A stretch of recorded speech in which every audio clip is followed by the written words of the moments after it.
had this call from one of my neighbors that said, hey, there's a crew on your property.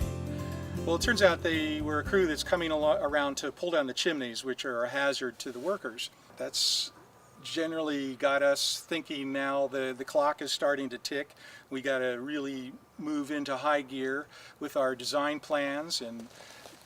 start getting focused on just what it is that we want our future home to look like, how it will function,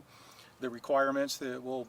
insist on for our design. And we're trying to stay open to all the different possibilities and looking at it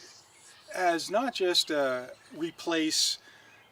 or rebuild activity, but an opportunity to create something that is more useful to us in a long time span, so that we have to look at it from how we would use the property today, how we might use it in 10 years, how it might be necessary for us to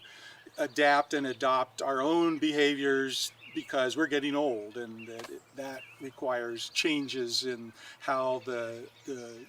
infrastructure works for you. So that's kind of the mind experiment that's taking place between my wife and I, and we're trying to capture that as best we're able.